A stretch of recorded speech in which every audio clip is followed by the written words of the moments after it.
Well, welcome to First Fruits celebration.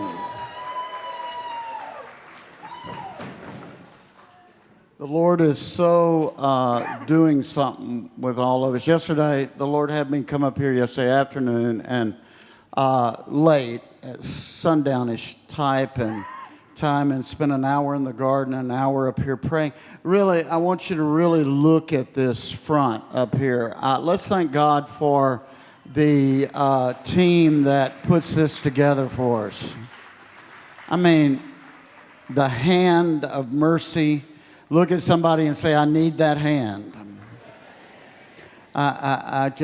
It's just amazing, the creativity, the power. I was talking with someone yesterday, a school teacher yesterday, about creativity and creative children and how you have to let them just move forward and operate until they either hang themselves or, and fall apart or else they break through into new horizons it's never been broken into. So I think that's part of the first song we sang. We have to break into new horizons. One of the things that I've started back doing is a painting. We got a whole new team going on back here for us. A new painting, and the horizon line is what establishes the whole vision. So once you understand that, you have to know that it's your horizon line that is adjusting. And without adjusting your horizon line, you can't get right perspective. And so when you're breaking in and out of old limits, remember your horizon line is adjusting and things are fuzzy for a while. And you don't have clear perspective for a moment until you refocus with vision. So it's important that we see what the Lord's doing. Now, let's continue. A lot of things going on this week. We start a new prayer thrust. I want to say a thrust starting on Wednesday at 6 a.m. I'll lead the first session, but it's like we've got to cut our way into the future. And so for 21 days, we're going to be cutting our way to the new door. Everybody say, there is a new door. And so, but you have to find your way to the new door. And we want to look at that. We want to press into that. And I want to say this even to the prayer leaders. I don't think it will be the same every day. I don't think you'll meet in the same place every day. We have to hear the Lord on how to advance. And when I lead at 6 a.m. on Wednesday, at 12 p.m. on noon on Thursday, we've got to hear where we will be and what God will be doing. It's almost like passing a baton or a machete. It would be a better thing since we're in the year of the sword. You're passing the machete from cutting. We used to clear pipeline right-of-ways, and you're passing the machete to move into the next person that has to cut the next way forward for us. So this will be a little different for us than ever before. And I want to encourage you, walk through the garden. The Spirit of God was so out there yesterday, the beauty of that garden, and how the Lord has blessed us with rain. Let's thank God for that. Now also, Women's Houses of Zion are signing up for the fall, so you can sign up in the back here. And Kingdom Connection for newcomers, you want to be sure that they meet today at 2 p.m. So if you want to get in touch with people, get in touch and move forward. Now, let's look at this. You can turn your Bible. Turn it to Acts 16 first of all, and put your finger there. Then turn it to Philippians.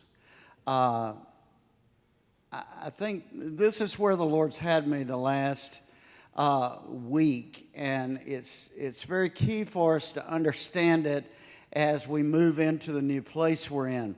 I sent out an email. I mean, it's real simple with me. When I had such a migraine, which I used to be plagued weekly with migraines, severe migraines.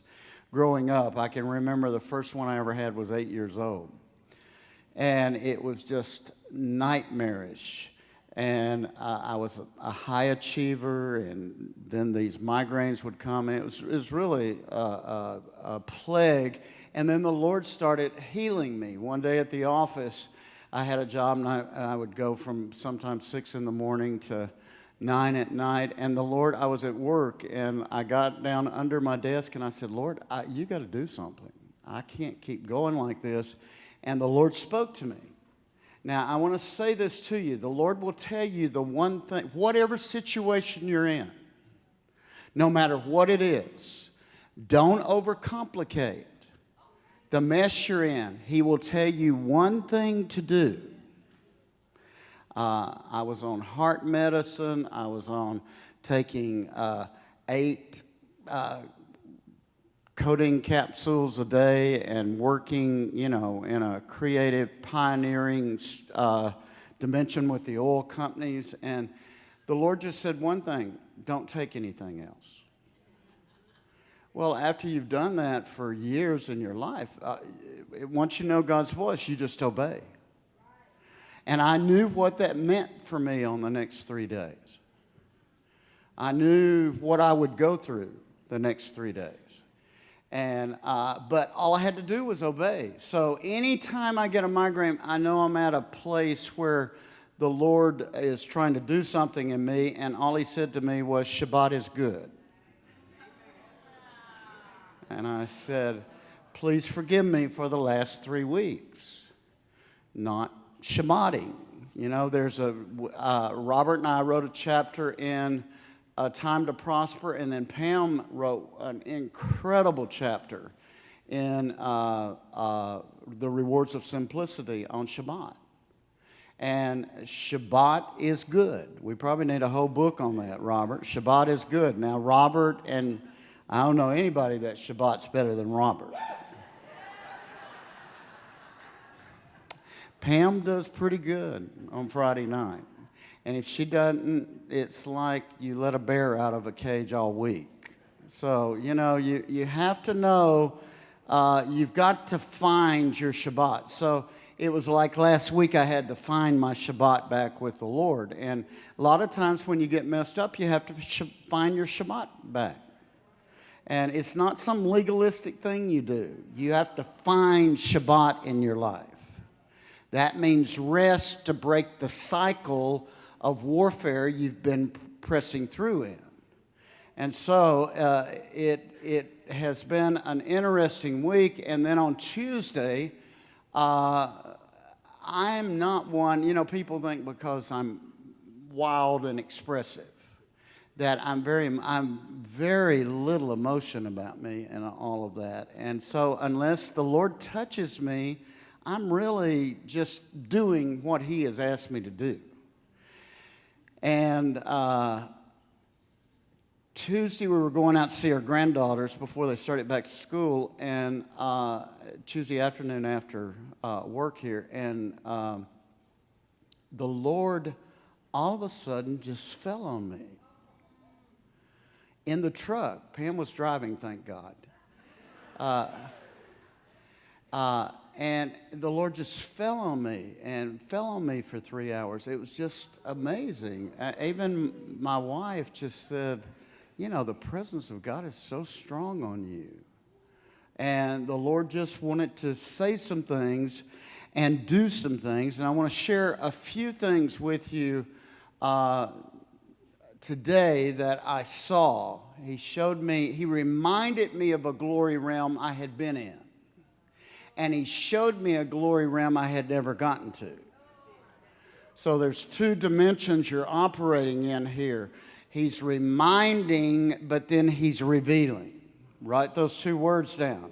There's a reminding going on and a revealing going on. Both at the same time is part of 7 and 8 coming together. And this is where we're at, so we'll be walking into it. And remember, we're in this year of the sword, where the sword is doing a work, but with the sword doing a work with us, there's a favor crowning us. And so you've got both things working in your life. Now, I keep showing you, oh my gosh, look at you up here. Let's thank God for Chad. Look at him. That's a sign from heaven. It's a sign. It is. You're in place. You're in position. Woo! And listen, amen. And I didn't even have to say anything. That's one of the things the Lord did this week. Seriously.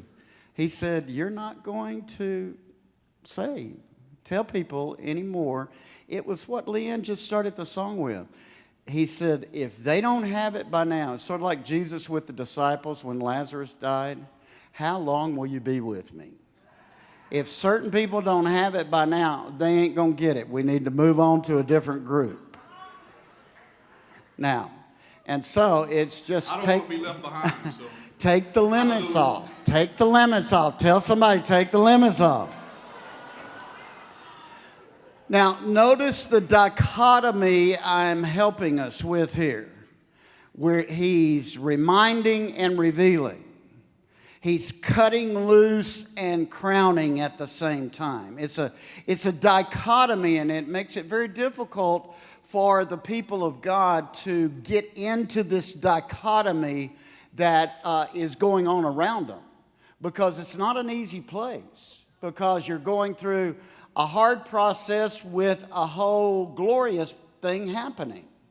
You're letting go, but you're beginning, grabbing hold. You see what I mean? 7 is linked with a dichotomy that's going on. Two things are happening simultaneously and they're opposite, but they're one. Now, that's what a dichotomy is, all right? Now, and I want to remind you of what we've been saying here. And they overcame. Look at somebody and say, and they overcame. Look at somebody and say, and you overcame. And so we have to remember what we're going through in this dichotomy is producing an overcoming anointing in us. Daniel 7, Robert spoke on Daniel 6. Daniel 7 is about how the Ancient of Days arises while the enemy and the accuser and the adversary is wearing us down. See, it's a dichotomy that we will look at as we move forward. And while the enemy is wearing you down, wearing your mind down, that's what that word means in Daniel 7, all of a sudden he has a strong people who arise. Look at somebody and say, we're rising. Now let me remind you of something. Yeshua demonstrates his love in a person's life, in your life, through redemption. But with redeeming the time that you're going through, he's releasing new sustenance to you. Without the release of sustenance, it's very difficult to embrace his goodness. See, sustenance is linked with goodness. It's not about becoming rich. It's just about the goodness of God as you enter into a place of abundance. And we have to have a mentality of abundance. And once you see this release, abundance comes. And so it's very important. This is what unlocks and leads you to a new glory realm. Now, glory and overcoming are all wrapped together. And here's what the Lord began when he fell on me on Tuesday in the van. I kept saying, Lord, what makes me us so different because, when you deal with people's problems a lot, and we deal with people's problems, that's part of our job here. And you're always getting a phone call on what's going on with somebody. You have to say, Lord, if they could just see certain things, they wouldn't be in a struggle the way they're in. And yet, so I said, Lord, what caused us to see? I was while we were driving out there, I was asking the Lord this question about Pam and I. What caused us to see? And the Lord said these words to me. He said, you submitted to overcome your fears. He said, it's real simple. Submit to God, resist the devil, and he has to flee. And he said, you have gone through a long process of submission. Now, that's a word we don't even like to talk about, and we don't want the true definition of it. Submission means to stand under so you can resist. Without submitting, you can't resist, which means to stand against. And so you have to go through a process of learning submission. It's a learning process you go through. And I remember the first time I fully saw it and understood it, my mother had asked me not to allow the girl I was dating to drive my car. And I had a new car, and she said, I don't want her driving. She's younger than you, doesn't know what she's doing. I know you go to work, and I don't want you giving your car to her. And the very next day I did. And so then I'm at work, and I'm riding around the center of the city with the man that I'm working with, who isn't a godly man, but he's got sense. And I see a big wreck up on the square, and of course it's my car.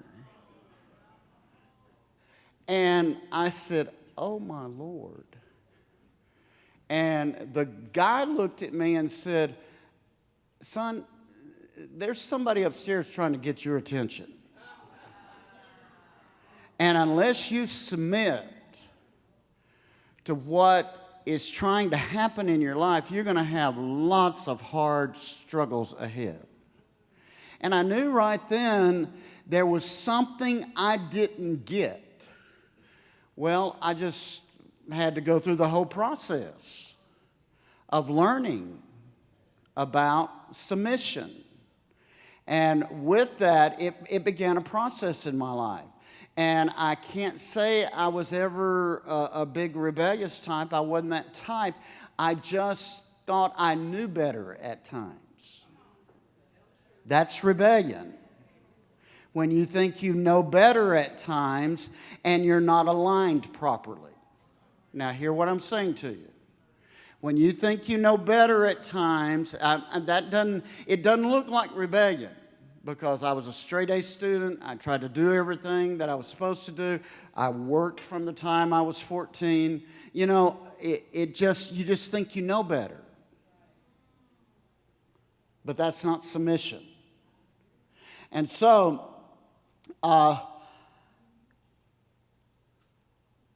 here's what came to my mind after the Lord said this to me.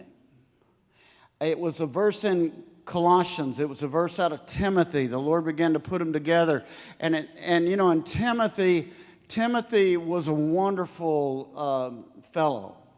And the Lord, I remember when you're reading about him, you see how the Lord moved with him. And it says there in 2 Timothy, the faith that you learned and was imparted to you from your mother and your grandmother, operate in it. And see, once you're in alignment, you're in the alignment of faith. Faith is coming to you as part of your alignment.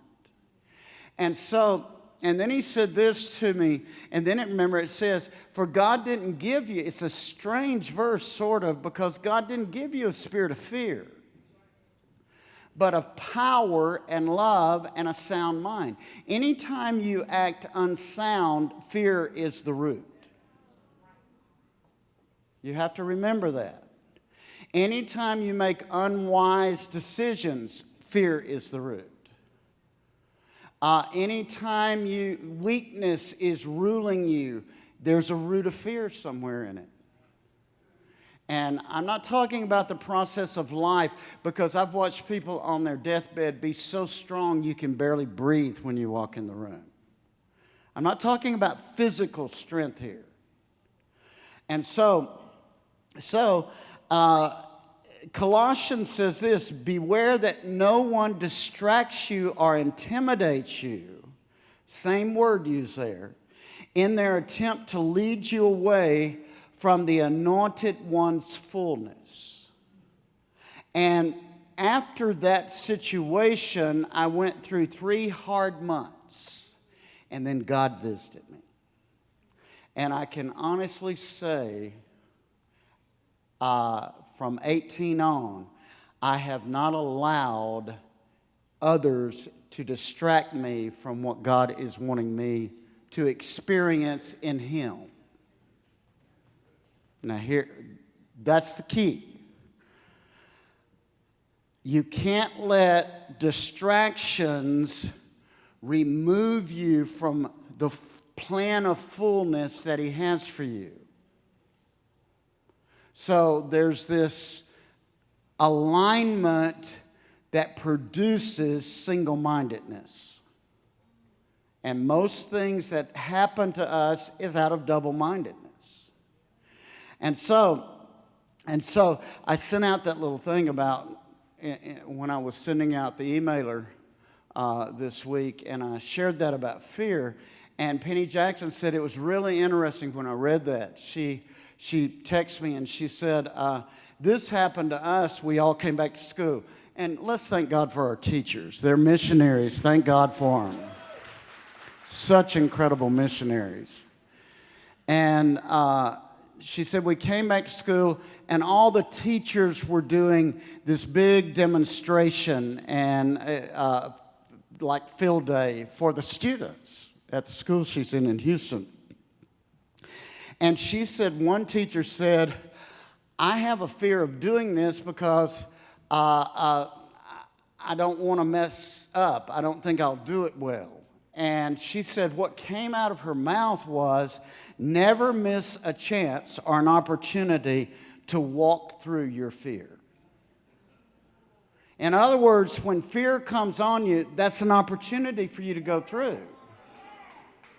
The minute you sense the fear, that means there's something that is surrounding in your atmosphere. And here's the thing about fear. It is an emotion and it is a spirit, both. So you have to know when the emotion of fear, which God will produce a healthy fear in you, that is different from the spirit of fear, which is an atmospheric presence that tries to stop you from advancement. Whether it's fear of rejection, fear of failure, fear of, and I'm going to tell you what the main fear is for most people, fear of letting go. And so in the midst of it, I really knew the Lord was speaking to me. Now let's look, keep your finger there in Acts 16, and let's look at Philippians, because Brian sent me a scripture after that. And so over the weekend, I read the whole book of Philippians. And it's just an incredible book to read and meditate on. It was one of the scriptures that I used to, one of the very first scriptures I memorized, how he would perfect what I was going through. That is in Philippians as well.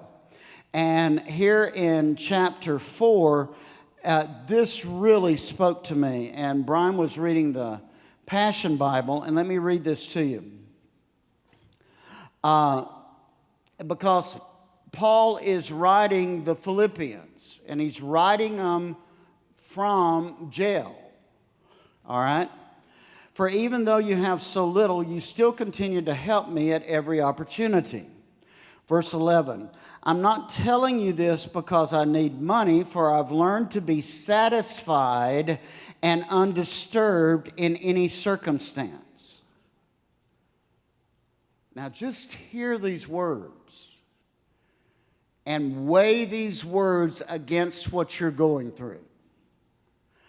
I know what it means to lack, and I know what it means to experience overwhelming abundance. And really, that was what it's a good picture of what we have gone through, or what I have gone through and my family has gone through in growing into where we are now. Lots of abundance, lots of lack. And both are very important to learn. Now, hear what I'm saying to you. It's important to learn because I'm trained in the secret of overcoming all things. From abundance and from lack, you get trained in overcoming. Now, look at somebody and say, we're in an overcoming test here. From abundance and from lack, you learn overcoming, both. And if you try to not, actually it's probably easier to learn overcoming in lack than it is abundance. And unless you allow the submission that God requires of us to come, either one can take you out. That's why in Deuteronomy chapter 8, Moses warns the people from God that don't forget me in the midst of your abundance when you enter into your promise. Either one can take you out, abundance or lack. I watch younger couples and they go through this thing. They want to get what is necessary to get established and on and on and on. But you have to understand there is a major dimension of you pressing through lack that will produce your abundance. And in America, debt has tried to interrupt the process. So when we go in debt, which I'm not going to teach on that and not get into it, because debt is slavery. That's just all it is. And there's times you become a slave. And so I want to say that too. You might always try not to be a slave, but there are times you become a slave. And that's part of your overcoming. And that's why you see a whole congregate of people that eventually has a breakthrough dynamic if they overcome. If they keep griping about being a slave, they will never overcome. Now, hear what I'm saying to you. If you can't overcome being a slave, you can't overcome being a ruler. All right? And hear me, that ain't got nothing to do with color. That has to do with your internal makeup. We all are slaves, chickie baby, at one time or the other. And you have to learn that. It's part of the principle of God. He became a slave for you. So you have to understand that.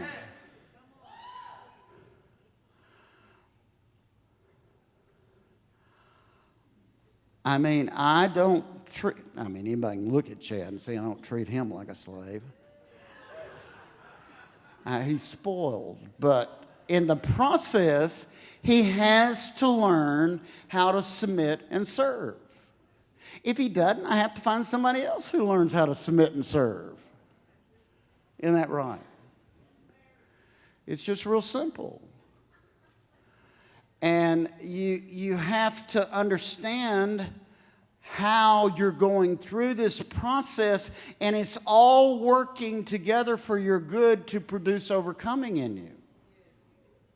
All right? Now, so this verse becomes so important for us. Let me finish it. For I'm trained in the secret of overcoming all things, whether in fullness or in hunger. You get too full and you eat too much, you're going to suffer. You get too hungry, you're going to suffer. I find that the strength of Christ's explosive power infuses me to conquer every difficulty. Now look at somebody and say, I got to get this.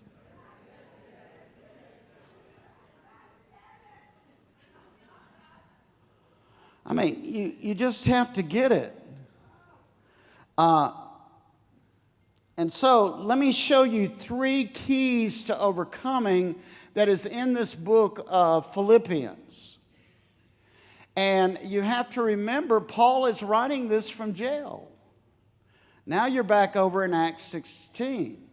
This book, always go back to Acts where the revelation was initiated. Now, let me go ahead and you write that down. You have to go back to where your revelation was initiated. If you don't go back where the revelation was initiated, you're not going to find the root source that produces the power that goes with the revelation. All right? And so here in Acts 16, you find that Paul is in prison. And he's going through this big process. And in the midst of it, Silas is with him. And he's heard this Macedonia call to come over. And he's ministering. And out of his power and display of Christ, he's imprisoned. See, now think about that. He's in this power anointing and it's flowing. And then all of a sudden, the world structure tries to take that power anointing and set limits all around it and imprison it. See, so what Paul is saying here in the book of Philippians, you're going to have to learn how to overcome in both places. You're going to have to learn to overcome when the power's flowing through you. You're going to have to learn to overcome when you're in prison. And so in the midst of it, he and Silas start singing. Timothy comes to visit them in jail. And they give Timothy this letter and say, take this back to the Philippians. And they start singing, and in the midst of singing, what does the word say? That he inhabits the praises of his people. Do you know what that means? He comes down like this and sits. When you're truly praising God, he comes down in you and seats himself. He seats himself right here in the midst of you.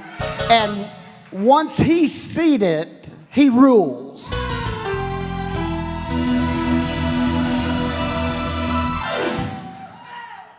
So that tells you, unless we get him seated, we don't rule very well. I was with George Slack yesterday, Friday, and he said to me, he said, you know, the Lord told me to walk around this space 7 times.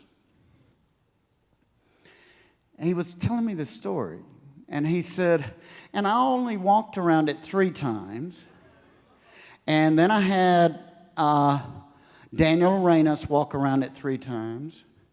Then I had Brian Losey walk around it once. And I'm thinking, well, if the Lord told you to walk around it, I said, that sounds like something I'd try to get away with. And I'm thinking, if the Lord told you to walk around it, that means you're going to have to walk around it 7 times.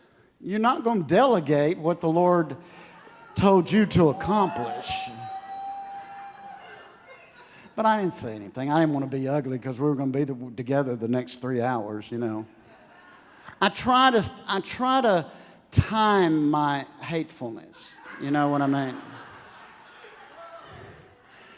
But I'm thinking, God, that doesn't even make any sense when he says it. Surely he can hear that. But he didn't. You know, that's how we are. So, 3 hours later, he asked me something, and I said, you know what we're going to do? You're going to go back and finish what you started. Now, this is at 11:30 at night. And so he went 4 more laps, and all of a sudden, the moment he finished that last foot, the Spirit of God fell.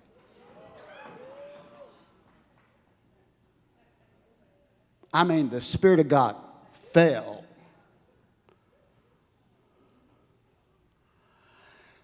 See, that's submission.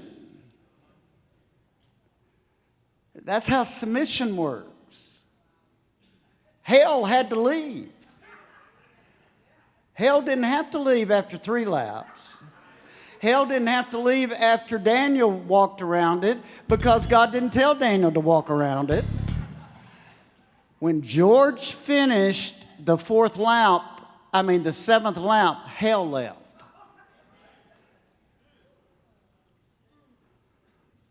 And God poured out. Now, so when they start singing, all of a sudden things start shaking. Look at somebody and say, I'm going to sing to watch the shaking.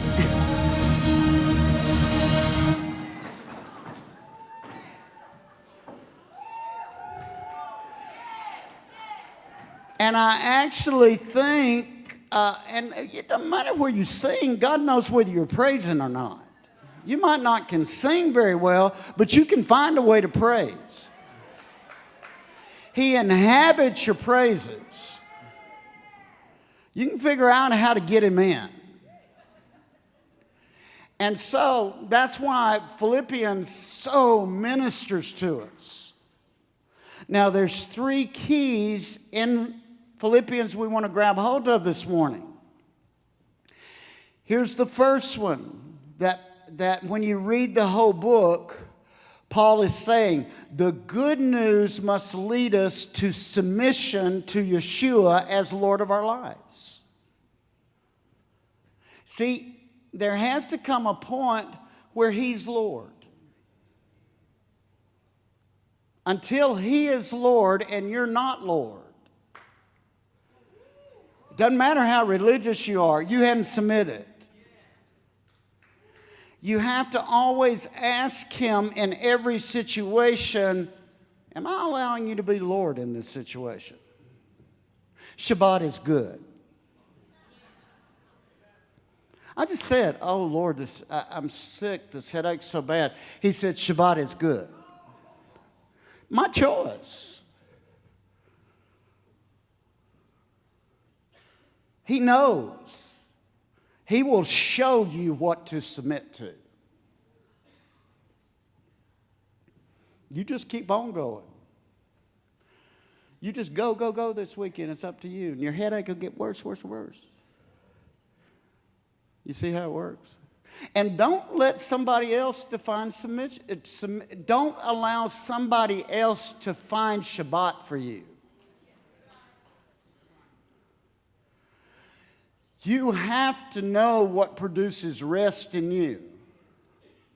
See, even this summer, I did something I haven't done in 50 years. I gave up bowling all summer.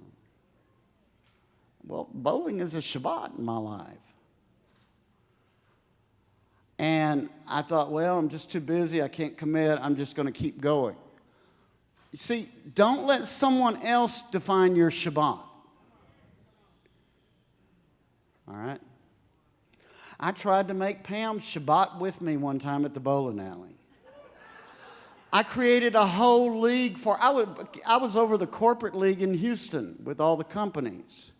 I created a whole league for her. She lasted 3 weeks and said, there is not enough gin in this place for me to have a good time here.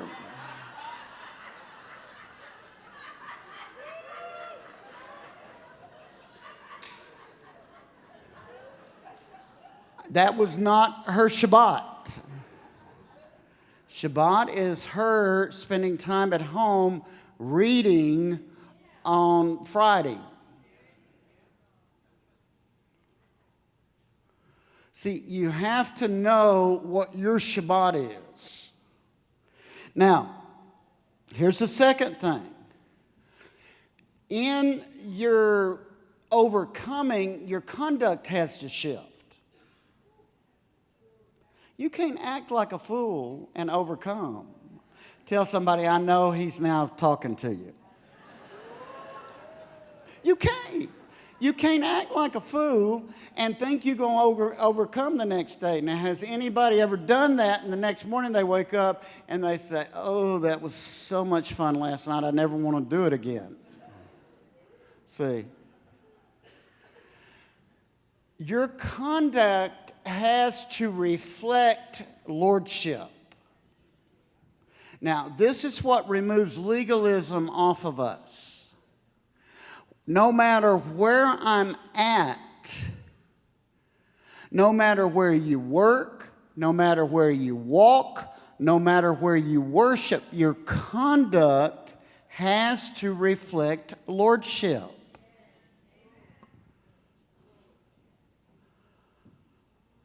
And the Lord will reveal that to you on how to act. So if you act like a fool and you say Jesus is Lord, this is what the Bible's about. Somebody's going to look at you and say, how you figure? And yet, God can tell you to go into the darkest places with drunks and wine bibbers. He did it. Prostitutes. But your conduct has to reflect lordship. You can go into a bar, but your conduct has to reflect lordship. You go into a bar and look like everybody else in the bar, it's some way or another you have left behind your lordship. Does that make sense? Because there's no way to travel all over the world and not end up in a bar somewhere. But my conduct has to reflect lordship. All right? Then the third thing is that you find that is so important about Philippians and overcoming, because the whole book is about overcoming, is you're in a community somewhere. Now hear me. This is, I think, the biggest problem in the body of Christ. We have to embrace community. There's no way around this. When the Lord asked me to do the web years ago, it was to gather the scattered sheep because they didn't have community. There is a community you have to be a part of. And in the communities, there's spiritual laws that operate where we have to think more highly. As a matter of fact, in God's community, you have to remember there's a law of love that has to come into operation. It's not like you look at America right now, you don't see any community. This is what puts us on the edge of demise. There's no community in what God is doing in this nation. And that's why the Lord is saying you must become community and reflect my lordship through your conduct. And if you do that, the world will see the overcoming power that rests in you. That's what the Lord was trying to teach. In John chapter 17, there is a requirement of community. And I always look at people and say, this doesn't have to be your community, but you've got to have a community. It's a requirement. And you've got to be a good citizen in your community.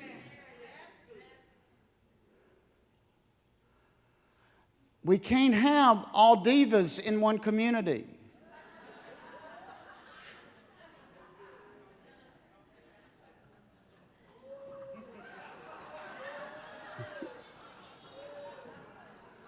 We need a few divas in the community.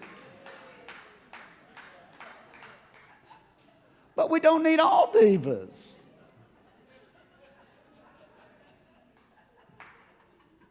I mean, without a diva in the community, you don't have a flair.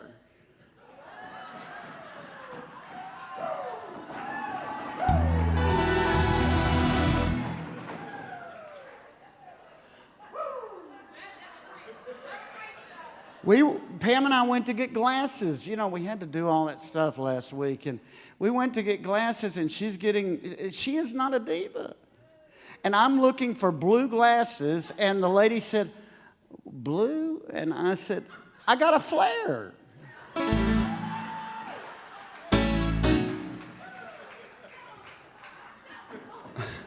Pam said after 45 years, he still has a flare.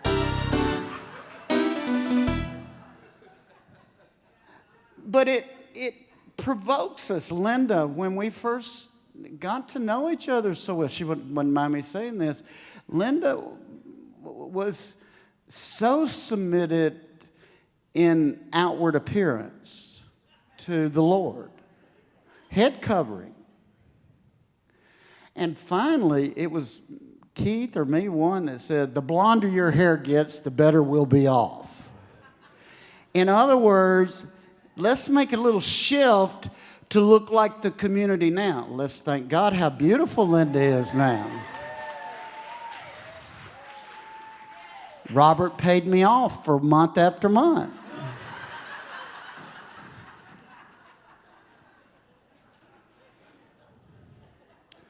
Somebody said, y'all have wine in the place. I said, you have coffee. Either one can give you a little...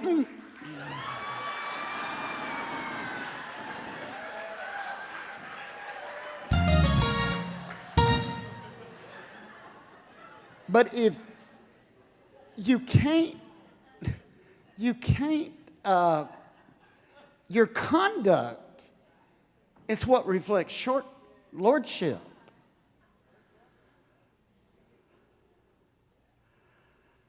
And so I want to encourage you, we're on the verge of coming into a new place of overcoming.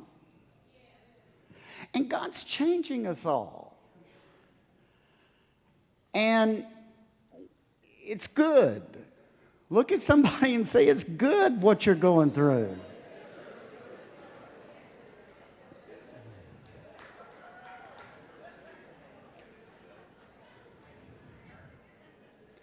So let's stand up. And as we approach the celebration of the King is in the field,